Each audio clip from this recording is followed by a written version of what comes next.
یعنی اب یہ تحریک کیسے بنی، ریکنسٹرکشن علوم القرآن میں کیا کیا۔ یہ دیکھیے کہ ہسٹری یہ تھی کہ فارسی پہلا ترجمہ انڈیا میں شاہ ولی اللہ صاحب نے کیا تھا، 1762 میں ان کا انتقال ہوا، اور پھر انہی کے بیٹوں شاہ عبد القادر اور شاہ رفیع الدین صاحب انہوں نے لکھی ترجمے، پھر اس کے بعد احمد رضا بریلوی صاحب نے لکھی، تو انہوں نے ابھی تک ترجمے ہوئے تھے۔ لیکن پھر یہ ضرورت آئی کہ تفسیر کی ضرورت ہے۔ تفسیر کیا ہے کہ جو ایک چیز کلیئر نہیں ہوتی، اگر کیونکہ قرآن پاک جس زمانے میں نازل ہوا ہے تو اس طرح کی زبانیں لوگوں کو معلوم نہیں ہیں، تو اس لیے وہ ضرورت محسوس ہوئی تھی۔ تو اس کے لیے پھر قدیم علماء کے روایتی تفاسیر جو پہلے اسکالرز نے لکھی ہوئی تھی، ابن کثیر جو 1373 میں فوت ہوئے تھے، پھر قرطبی جو 1273 میں فوت ہوئے تھے، پھر محمود الوسیع 1734 میں انتقال ہوا، اور پھر قاضی ثناء اللہ پانی پتی 1831، ان طرح کی تفاسیر چلی آ رہی تھی، یہ اب بہت سی فارسی میں آ گئی تھی۔ پھر سلفی علماء میں جیسے ابن جریر طبری کے ایک بڑے اسکالر تھے، 923 میں انتقال ہوا، ان کی تفاسیر وہ آ رہی تھی اب۔ تو اب انہی یہ جو پرانی تفاسیر جو لکھی ہوئی تھی، انہی کا وہ ایک اپنے سٹائل میں سب اسکالرز نے وہ لکھی ہیں اردو میں۔ مثلا مولانا محمود الحسن صاحب انہوں نے 1920 میں انتقال ہوا، شبیر احمد عثمانی صاحب، پھر مفتی محمد شفیع صاحب، مفتی محمد تقی عثمانی صاحب نے، نعیم الدین مراد آبادی صاحب نے، احمد یار خان نعیمی صاحب نے، پیر محمد کرم شاہ صاحب الازہری صاحب، پھر طبع طبائی ایک شیعہ اسکالر ایران کے انہوں نے پھر لکھی، اور مکارم شیرازی صاحب، اور پھر مولانا صفدر حسین نجفی صاحب۔ تو یہ سب اسکالرز نے پھر تفاسیر لکھی اردو میں، یعنی طبع طبائی صاحب نے فارسی میں لکھی تھی، تو اس کو ترجمہ پھر صفدر حسین نجفی صاحب نے کیا۔ پھر سیاسی اور عمرانی پہلو سے قرآنیات کا یہ آیا کہ بھی اگر اب پولیٹیکل اور سوشل معاملات پہ قرآن سے متعلق کوئی کوشچن آ رہا ہے، کچھ ایشو آ رہا ہے، تو ان اسکالرز نے لکھا اس میں۔ نظم قرآن اور زبان و بیان کے پہلو سے قرآنیات کا مطالعہ، تو یہ زیادہ تر پھر کیا امین حسن اصلاحی صاحب نے، کہ پرانے زمانے کی جو عربی تھی اس لحاظ سے قرآن کو پڑھا، اور اس کو پھر انہوں نے اس پہ تفسیر لکھی اپنی۔ اچھا، اب روایتی دینی علوم کے پہلوؤں سے قرآنیات کا مطالعہ ایک وہ ہوا، تو یہ ان اسکالرز کا جن کا میں پہلے آپ کو بتا چکا ہوں۔ سیاسی اور سوشل سائنسز سے کے اعتبار سے اب یہ آیا کہ سوشل سائنسز میں کہ جیسے یہ آپ کی سوشیولوجی ہے، پولیٹیکل سائنس ہے، اکنامکس ہے، سیوکس ہے، پھر سائیکالوجی ہے، پھر کرمینالوجی، لا، ہسٹری اور انتھروپولوجی، ان سب کے سوالات دین سے متعلق آئے تھے، تو ان پہ بہت تفصیل سے سر سید احمد خان صاحب نے لکھا، مولانا ابوالکلام آزاد صاحب نے لکھا، پھر عبد الماجد دریابادی صاحب نے لکھا، سید ابوالعلا مودودی صاحب نے بہت ڈیٹیل سے لکھا، اور انگلش میں محمد اسد صاحب نے لکھا۔ تو یہ دیکھیے ان سب اسکالرز کی کچھ کے نام میں نے لکھ دیے ہیں، سب کے نہیں میں سامنے کر سکا، انہوں نے کیا ایک کام انہوں نے کیا۔ لیکن اب یہ نظم قرآن، یعنی قرآن کا ابھی تک یہ معاملہ تھا کہ وہ قرآن کا جو ترجمہ ہوا تھا نا، تو اس کو جو لوگ پڑھ رہے تھے وہ اس طرح پڑھ رہے تھے کہ وہ ایک آیت کا یہ مطلب ہے، اس کا یہ ہے، تو اس میں پھر اختلاف ہو رہے تھے۔ تو اس کو ڈیٹیل سے حمید الدین فرحی صاحب نے وہ کیا تھا، لیکن پھر ان کے اسٹوڈنٹس امین حسن اصلاحی صاحب 1997 میں انتقال ہوا، انہوں نے پوری ڈیٹیل سے تفسیر لکھی اور بتایا کہ جناب پورا قرآن جو ہے یہ ایک باقاعدہ بک ہے، یہ اصل میں اللہ تعالیٰ کے لیکچرز ہیں۔ تو وہ لیکچر کی پوری ڈیٹیل لیتے ہوئے اصلاحی صاحب نے کی، اور پھر اس کو ایک بالکل ماڈرنائز طریقے سے انہی کے اسٹوڈنٹ جاوید احمد غامدی صاحب نے اس کو پھر ترجمہ کیا۔ اور پھر اب بہت سارے یہ جو سوشل سائنسز میں اور پولیٹیکل سائنسز، اکنامکس میں جتنے سوالات بہت آئے تھے، اس کو پھر جاوید احمد غامدی صاحب نے ڈیٹیل سے انہوں نے کیا۔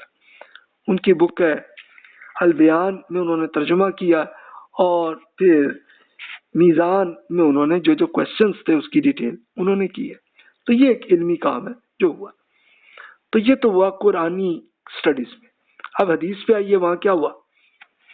ان علوم سے بھی ہم دیکھتے ہیں احادیث کے اندر اوتھینٹسٹی کتنی ہے. تو اس میں ایک یہ بڑا سوال آیا تھا. بہت مستشرقین نے کہا کہ نہیں جی یہ تو اس میں جعلی حدیثیں ہیں، اور یہ تو اس پہ پھر ناصر الدین البانی صاحب 1914 میں پیدا ہوئے اور 1999 میں ان کا انتقال ہوا ہے. اور پھر شیخ شعیب ارناؤت صاحب 1928 میں پیدا ہوئے ہیں، ابھی حیات ہیں. تو ان حضرات پہ پوری احادیث سب ٹوٹل جتنی کتابیں مل سکی انہوں نے جب وہ کیا تو کوئی 70,000 کے قریب احادیث ہے. تو اس میں سے پھر انہوں نے ریسرچ کرتے ہوئے بتایا کہ جناب یہ والی حدیث اوتھینٹک ہے اور یہ اوتھینٹک نہیں ہے. تو ایک پوری ریسرچ انہوں نے کی. پھر ایک ہی موضوع پر متعدد احادیث کے ٹکڑے بنے ہوئے تھے، تو ان سب کو اکٹھا کر کے ایک ٹاپک پہ آئے. اس پہ جاوید احمد غامدی صاحب وہ اس پہ کام کر رہے ہیں. تو انہوں نے اس پہ وہ بتاتے ہیں کہ اس پہ بھی ریسرچ ان کی ٹیم وہ کر رہے ہیں اس میں کام. تو وہ جب مکمل ہو جائے تو یہ سامنے آئے گا کہ یہ ایک علمی تحریک اس طرح سے چل رہی. احادیث کی جدید انداز میں اشاعت اس کی پبلشنگ کی ضرورت ہوئی. تو یہ ہو گیا کہ کتب احادیث کو ایک مجموعہ کر کے ایک سافٹ ویئر بنا دیا گیا، اور احادیث کی آپ ریسرچ آپ خود کر سکتے ہیں. یہ سافٹ ویئر آپ کے ایک ایگزامپل کے طور پہ میں نے ایک ویب سائٹ hadith.islamdb.com اس کو دیکھ لیجئے، کچھ اور دیکھ لیں، یہ سب عربی میں بنی ہوئی. یعنی اگر ایک آپ کے ذہن میں کسی حدیث میں ایک چیز کلیئر نہیں ہوتی تو آپ کو کم از کم عربی کا کوئی وہ لفظ آنا چاہیے، وہ کی ورڈ سے آپ سرچ کریں، ساری حدیث مل جائیں گی. ان حدیث کو آپ پڑھیں دیکھیں. لیکن اب کہیں گے کہ عربی نہیں آتی تو آپ پھر یہ کر سکتے ہیں کہ وہ حدیث میں جو بات ہے اس سارے کو آپ گوگل ٹرانسلیٹ میں آپ عربی سے انگلش آپ ٹرانسلیٹ کر لیں یا اردو میں کر لیں تو آپ کو اس کا مطلب سمجھ میں آ جائے گا. اس کو پڑھ لیں. اور وہاں ساتھ ساتھ پھر یہ جتنے فن رجال تھا کہ جن جن لوگوں کے نام سے یہ حدیث آئی ہے، جن جن لوگوں سے یہ نام یہ صاحب ہیں جنہوں نے یہ حدیث پہنچائی ہے، تو ان لوگوں کی پوری ریسرچ وہ بھی ہو چکی. اس کے سافٹ ویئر بھی آ گئے کہ جس سے پتہ چلتا ہے کہ جناب یہ بندے ریلائبل تھے یا نہیں تھے. تو یہ آپ کو یہ بھی پتہ چل جاتا ہے اسی ویب سائٹ. یہ ایک ایگزامپل ہے، کچھ اور بھی ہیں. تو اگر اس میں آپ کو نہ ملے تو دوسری ویب سائٹ میں بھی آپ دیکھ سکتے ہیں. اب منکرین حدیث کا یہ جو زیادہ اعتراض جوزف شاخت جو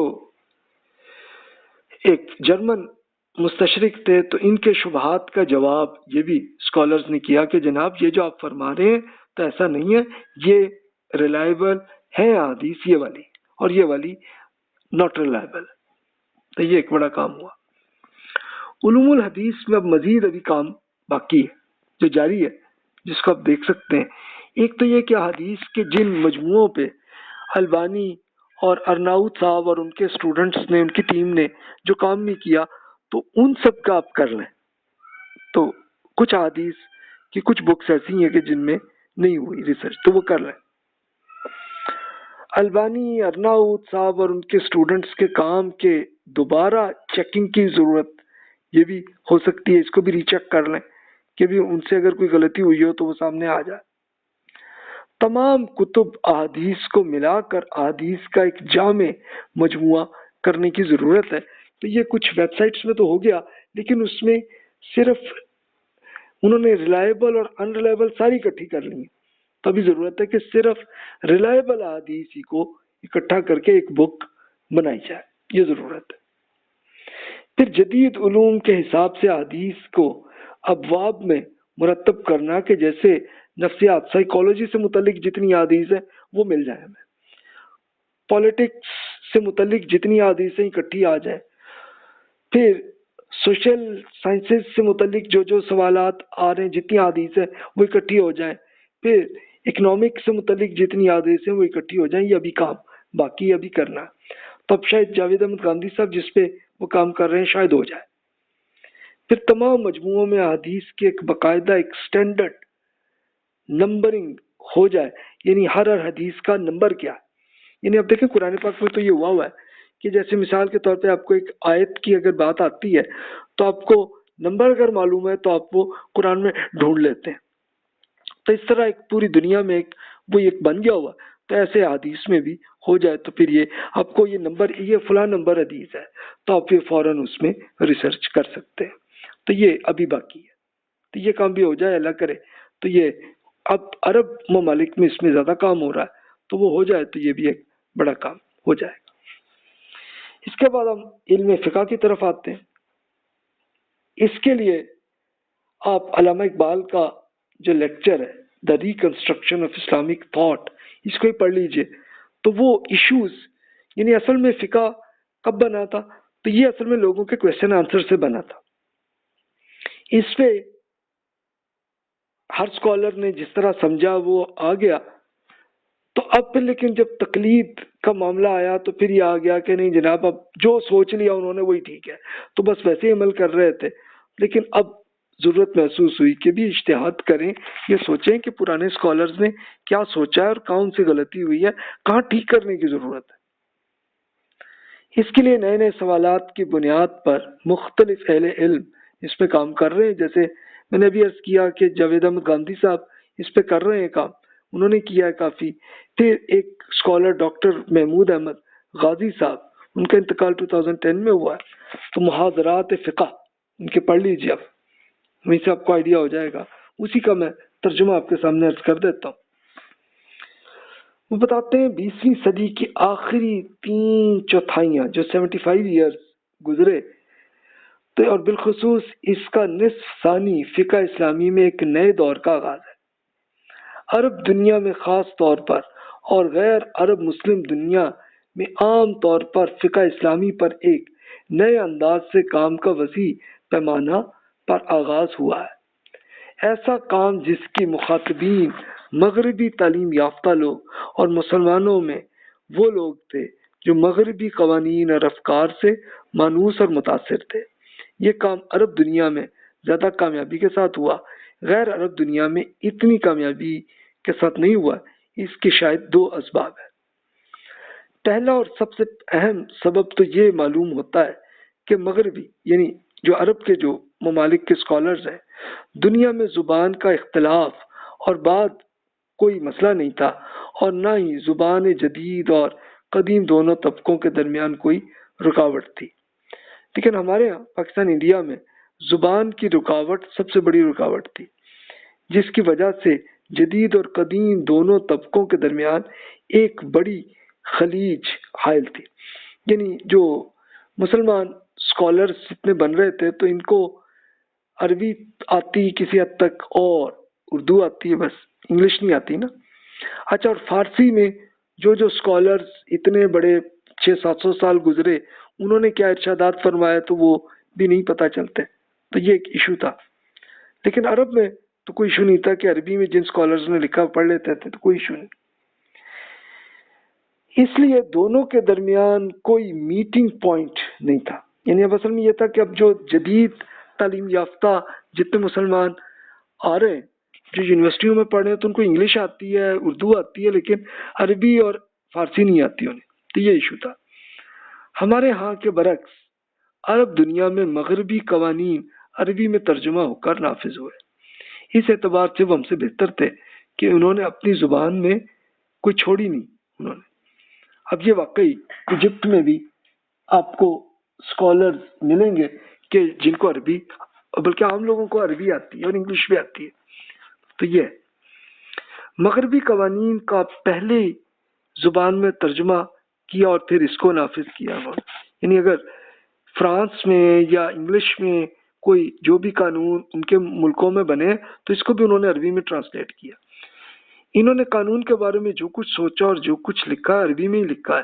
تو عربی میں سوچنے اور لکھنے کے 2 فوائد ایسے ہوئے کہ جو ہمارے ہاں نہیں ہو سکے. ایک فائدہ تو یہ ہوا کہ عربی زبان کا اپنا ایک مزاج ہے جسے اسلامی اسپرٹ کو الگ نہیں کیا جا سکتا تھا.